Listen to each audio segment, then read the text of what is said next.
Tonight, drift with me into the quiet darkness of the South China Sea, where, beneath flickering lantern light, a forgotten woman quietly built one of the most powerful pirate empires in history.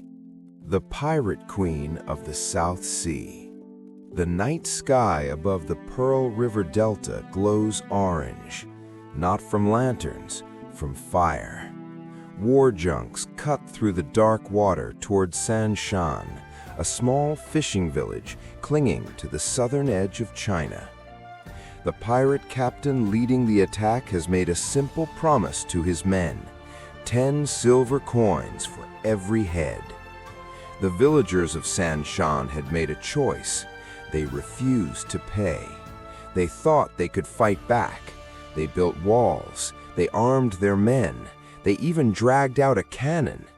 The cannon blew up in their own faces. Their leader was stabbed in the chaos. One man climbed to a rooftop and threw fistfuls of dust at the attackers, a desperate, almost poetic last stand, until the spears found him. The looting went on for 3 days. 2,000 people died. When the pirates finally left, they hung 80 severed heads from the branches of a banyan tree, staring out over the water like a message written in flesh. This is what happens when you don't pay. And the most powerful empire on earth did nothing.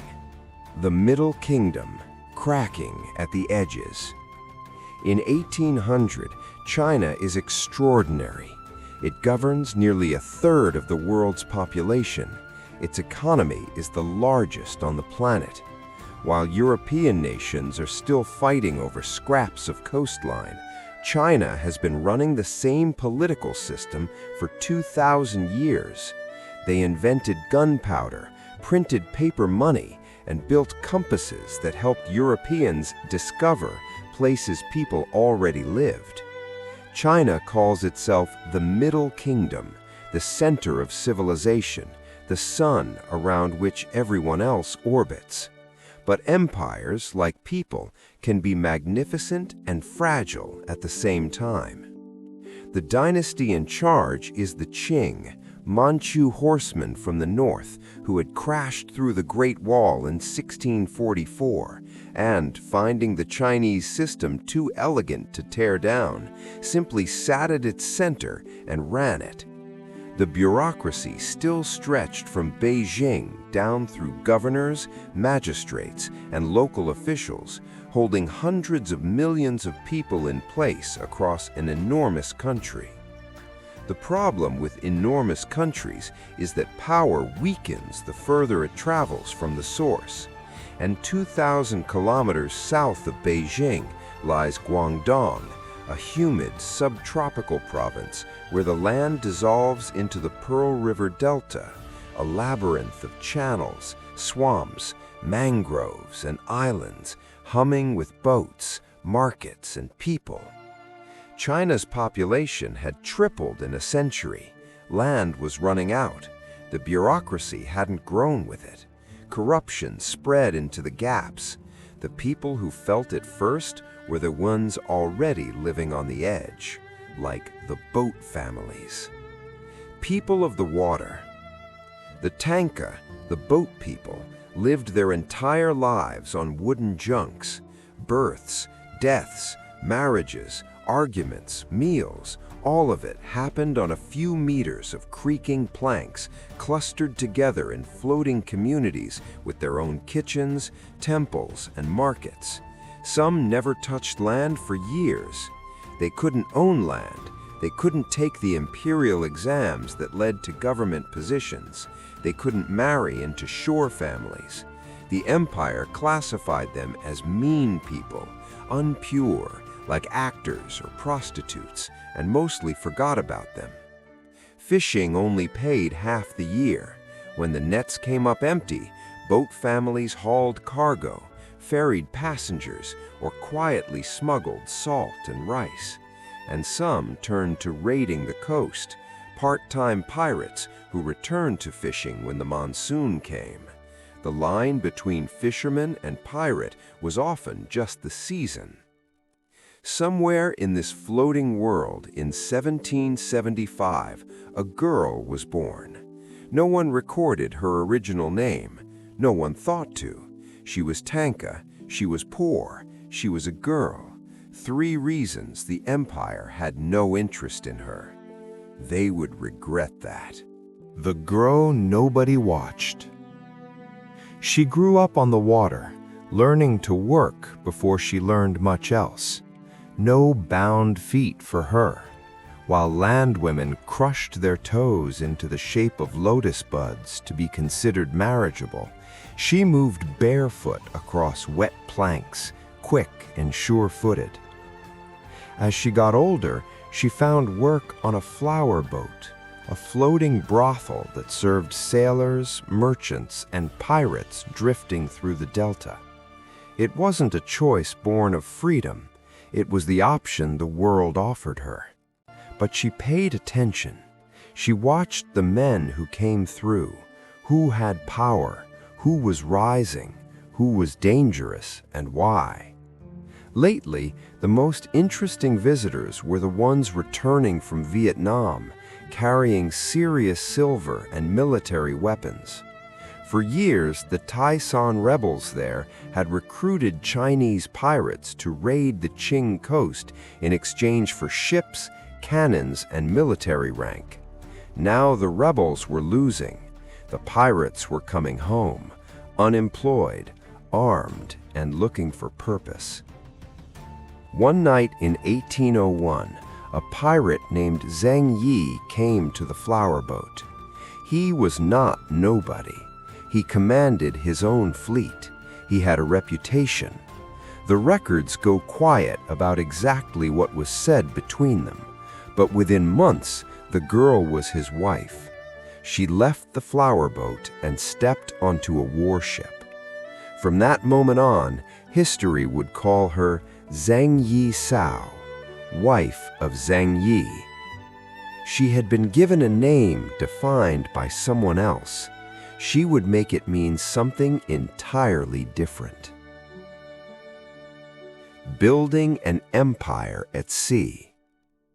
She had joined the pirate world at a perfect moment, which is to say, a moment of beautiful chaos. Veterans were flooding back from Vietnam. The Pearl River Delta had become one of the world's richest trade corridors, with Guangzhou, known to Europeans as Canton, as the only legal port for foreign commerce. Silver, silk, tea, porcelain, opium, a floating feast, and no one strong enough to guard it. The Qing Navy was underfunded, undermanned, and widely mocked. The coastline was unguarded. Pirate crews fought each other more than they robbed merchants, which was bad for business. So, in 1805, they did what any sensible operation does when competition is eating profits. They merged. 6 major fleets united into a confederation. They shared plunder, settled disputes in a central court, and elected Zheng Yi to lead, captain of the most powerful Red Flag fleet. Beside him at every step, Zheng Yi Sao, managing alliances, running the numbers, keeping the whole thing from splitting apart. The Confederation grew into something that looked less like a criminal gang and more like a parallel government. Salt merchants began paying pirate escorts instead of imperial ones. You could buy a pirate passport, an actual document guaranteeing safe passage, backed by real enforcement. Convoys that refused found their ships in flames. Even fishermen needed a Confederation-issued pass to work the waterways. Portugal and Britain would have loved to send warships to fix the problem. Their profits were vanishing too. But the Qing refused. They were more afraid of British help than pirate dominance, which, given how things later turned out, was probably correct. Widow's move. On November 16, 1807, Zheng Yi died, swallowed by a storm or struck by a cannonball, depending on who you believe. Before anyone could move to fill the space he left, his widow moved first. She had legitimacy that no rival could claim. She had sailed on these campaigns. She had built these alliances. She had the fleet's respect, and she knew it. First, she locked in the family's loyalty. Then she made her boldest move. She married Zhang Bao, a young and brilliant captain whom Zheng Yi had adopted as a son. For Confucian standards, this was scandalous beyond words. A widow remarrying was already shameful. Remarrying her own stepson was unthinkable. She did it anyway, because it was brilliant. It made the chain of command unambiguous. She was no longer just the widow holding things together until someone stronger arrived. She was the architect of the succession. Zhang Bao commanded the fleet. Zheng Yi Sao commanded Zhang Bao. Then she issued a new code of law. All loot had to be registered and inspected. The pirate who captured it kept 20%, the rest went into a shared treasury. Disobeying a superior meant decapitation. Raping a captive meant execution. Injured pirates received medical care. Brave ones received bonuses. The accounting, by all accounts, was impeccable. She ran the Confederation like a chief executive with cannons. At her peak, Zheng Yi Sao commanded roughly 70,000 pirates on 1,800 ships, a force that dwarfed the famous Spanish Armada. Blackbeard, the most celebrated pirate in Western history, commanded perhaps 4 ships and 300 men on a good day. A woman born with no name, no land, and no legal rights had built the largest pirate navy in history and run it better than the empire trying to stop her. The Endgame. By 1809, the Qing were desperate enough to try anything. They imposed a coastal embargo. They rerouted salt shipments overland to cut off pirate income. They blockaded ports, and when that didn't work, they turned to the Portuguese, who had been renting a patch of coast called Macau since the 1500s, and paid a mountain of silver for warships to patrol the delta. The Portuguese tried. They failed. So the Qing switched strategies. They offered amnesty, government jobs, silver to any pirate leader willing to switch sides. Cracks appeared.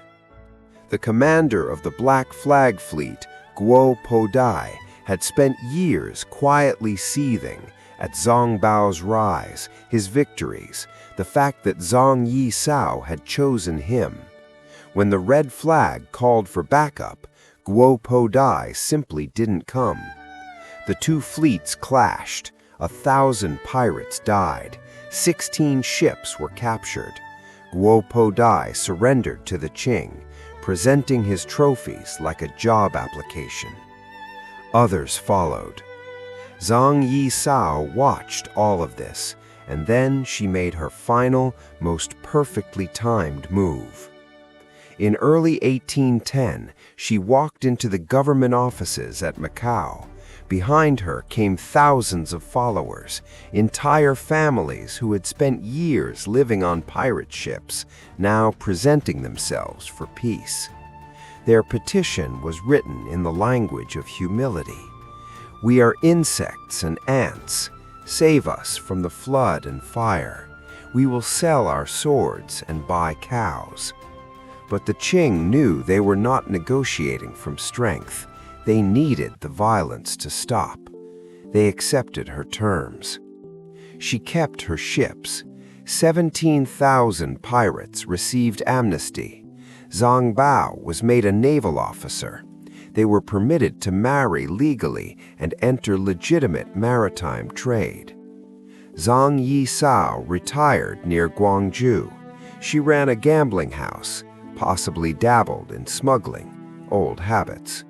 She outlived Zhang Bao by 2 decades and died peacefully around 1844 at the age of 69.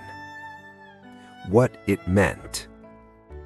Zheng Yi Sao was remarkable. She was also ruthless. She built her empire on terror as much as on organization. The severed heads, the nailed feet, the calculated massacre were all part of the system that kept 70,000 people in line. But her story reveals something larger than one woman's rise. She didn't create a power vacuum, she filled one the empire had already left. When the Qing could no longer protect people, feed people, or offer them any meaningful future, those people built something themselves. It happened to be a floating shadow state with its own laws, taxes, healthcare, and military. That it was built by a former sex worker who started with nothing is either the most Chinese story imaginable or the most human one. The Qing never fully recovered from what her confederation revealed about their weakness.